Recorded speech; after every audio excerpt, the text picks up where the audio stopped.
സന്ദീപ് ശർമ്മ പരിക്കിൽ നിന്ന് മോചിതനായി കളത്തിൽ തിരിച്ചു വന്നതിന്റെ പിറ്റേ ദിവസം IPL പോരാട്ടം മുംബൈ ഇന്ത്യൻസിനെതിരെ ബൗളർമാർക്ക് അനുകൂലമായ പിച്ചെന്ന് സന്ദീപ് മനസ്സിലാക്കി. ഇഷാൻ കിഷനെയും സൂര്യകുമാർ യാദവിനെയും പുറത്താക്കി തുടക്കത്തിൽ തന്നെ മുംബൈക്ക് തിരിച്ചടി നൽകി.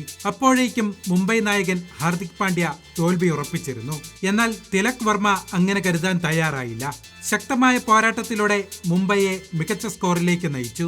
അപ്പോഴതാ സന്ദീപ് വീണ്ടും വന്നിരിക്കുന്നു. മുംബൈ നിരയുടെ കരുത്തായ തിലക് വർമ്മയെ വീഴ്ത്തി.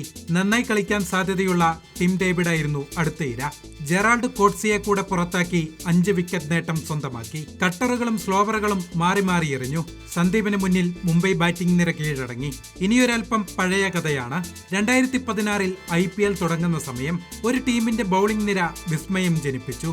ഭുവനേശ്വർ കുമാർ, മുസ്തഫിസുർ റഹ്മാൻ, ബരീന്ദർ സരൻ, ട്രെന്റ് ബോൾട്ട്, ആശിഷ് നെഹ്റ, ഒപ്പം സന്ദീപ് ശർമ്മയും. ഈ ബൌളിംഗ് നിരയെ നേരിടുന്ന ബാറ്റർമാരുടെ അവസ്ഥ എന്താവും? പരിതാപകരം. 2016 IPLന് മുമ്പായി സമൂഹ മാധ്യമങ്ങളിൽ പ്രചരിച്ച വാചകമാണിത്. അക്ഷരം പ്രതി ആ വാക്കുകൾ ശരിയായി.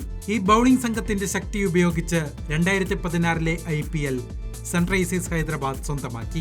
പിന്നാലെ ആ താരങ്ങളിൽ പലരും മറ്റു ടീമുകളിലേക്കെത്തി. കായിക ജീവിതത്തിലെ ഉയർച്ചയും താഴ്ചയും ഇവരുടെ ജീവിതത്തിന്റെ ഭാഗമായി. ഈ പഴയ കഥ പറയാൻ ഒരു കാരണമുണ്ട്.